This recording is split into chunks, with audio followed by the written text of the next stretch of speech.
पिछले लेसन में हमने अपने रूलर्स के बारे में देखा जो कि हमें वर्किंग एरिया में काम करने के दौरान अपनी मेजरमेंट्स के मुतालिक कुछ अंदाज़ा करने के लिए मदद देते हैं। गाइड्स के बारे में देखा जो कि हम ड्रैग करके एक लाइन यहाँ ले आते हैं। गाइड के बारे में एक और बात यह है कि आप गाइड को किसी भी एंगल से ड्रैग करें, हॉरिजॉन्टल या वर्टिकल। आप देख रहे हैं अभी ऊपर की जानिब से हम ये गाइड ड्रैग करके नीचे लाए हैं और ड्रैग करने के बाद अगर ऑल्ट का बटन आप प्रेस करें, आप देख रहे हैं ऑल्ट का बटन हमने प्रेस किया, वही गाइड जो कि ऊपर से हम ड्रैग करके लाए थे ये वर्टिकल हो गया, अदरवाइज ये हॉरिजॉन्टल था। आप देख रहे हैं दाएं से बाएं जानिब था, ऑल्ट प्रेस किया हमने तो यही गाइड वर्टिकल हो गया। अगर आप देख रहे हैं कि आपको यहाँ एडजस्ट करना है, आप यहाँ एडजस्ट कर लें, रिलीज़ कर दिया। ऊपर की जानिब से एक और गाइड हम लेके आए हैं, ऑल्ट के बटन के साथ हमने वर्टिकल मोड में इसको एडजस्ट कर दिया। अगर आप वर्टिकल में लेके आएँ यानी ऊपर से नीचे की जानिब ऑल्ट प्रेस करें तो वो हॉरिजॉन्टल में आपको यहाँ नज़र आएगा। इसी तरह आप देखिए एक और हम लेके आते हैं, तो इस तरह ऊपर की जानिब से या लेफ़्ट साइड से अगर आप गाइडलाइन लेके आते हैं तो उसको ऑल्ट के ज़रिए से आप हॉरिजॉन्टल या वर्टिकल दोनों मोड में इस्तेमाल कर सकते हैं। ज़रूरी नहीं कि आप हॉरिजॉन्टल रिक्वायर्ड है तो हॉरिजॉन्टल साइड से लाएं और वर्टिकल रिक्वायर्ड है तो वर्टिकल साइड से लाएं। आपने एक चीज़ और नोट की होगी कि मुमकिन है कि आपके रूलर के ऊपर जो मेजरमेंट्स हैं वो इस तरह से आपको नज़र ना आ रही हों जैसा कि यहाँ आ रही हैं, क्योंकि यहाँ जो रूलर है ये इंचेस शो कर रहा है और बाय डिफ़ॉल्ट हम जब इलस्ट्रेटर इंस्टॉल करते हैं तो अमूमन हमें पॉइंट्स साइज़ में रूलर मिलता है, तो उसकी मेजरमेंट कुछ डिफरेंट आपको यहाँ नज़र आ रही होगी, उसको भी हमने देखना है।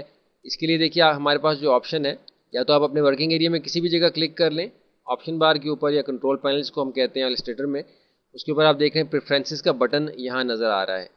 इन केस अगर आपने कोई और टूल सेलेक्ट किया हुआ है और उस पर आप काम कर रहे हैं, बिलफर्ज आप देखिए स्क्वायर हमने बनाया है, तो इस वक्त प्रेफरेंसेस का बटन यहाँ मौजूद नहीं है।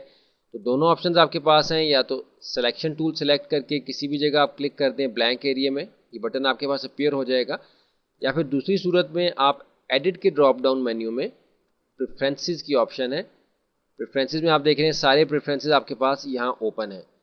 किसी भी प्रेफरेंसेस पे अगर आप क्लिक करते हैं तो प्रेफरेंसेस का ये विंडो आपके सामने आता है और ड्रॉप डाउन में वही ऑप्शंस हैं जो कि एडिट के प्रेफरेंसेस में हमें नज़र आई थी।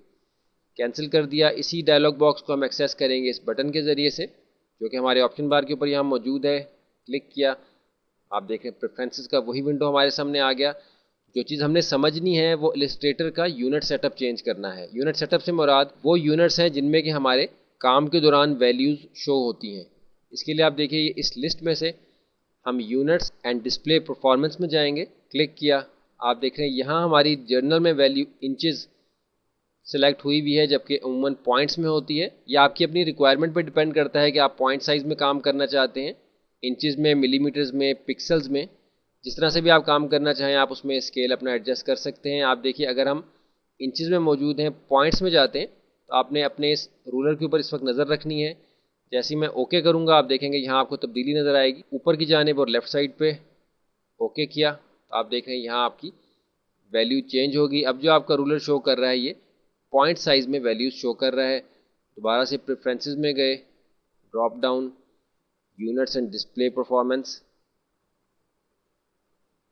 पॉइंट्स में थे, दोबारा से इंचेस में आ गए, ओके किया तो आप देख रहे हैं इस तरह से आपका यूनिट सेटअप जो कि आप इस्तेमाल करना चाहते हैं चेंज हो जाता है। इसी तरह आप देखिए प्रेफरेंसेस में drop down, units and display performance. इसी तरीके से स्ट्रोक साइज़ या टाइप साइज़ आप चेंज कर सकते हैं। टाइप साइज़ ज़ाहिर है हम पॉइंट्स में ही यूज़ करते हैं, अमूमन हमें पॉइंट्स से ही अंदाज़ा होता है, लेकिन इनको भी अगर आप इंचेस की वैल्यू में डिफ़ाइन करना चाहें तो इंचेस की वैल्यू में डिफ़ाइन कर सकते हैं। यानी जो आप टेक्स्ट टाइप करेंगे उसकी भी वैल्यू फिर आप इंचेस के एतबार से एडजस्ट कर सकेंगे, लेकिन बेहतर है कि इसको पॉइंट साइज़ में ही रहने दें। तो इसको हमने यहाँ से ओके कर दिया, तो हमें यहाँ ये मालूम हो गया कि रूलर के यूनिट सेटअप को अगर हमने चेंज करना है या ओवरऑल किसी भी यूनिट सेटअप को चेंज करना है तो उसके लिए जो हमारे पास ऑप्शन है वो प्रेफरेंसेस के ड्रॉप डाउन मेन्यू में यूनिट्स एंड डिस्प्ले परफॉर्मेंस में मौजूद है।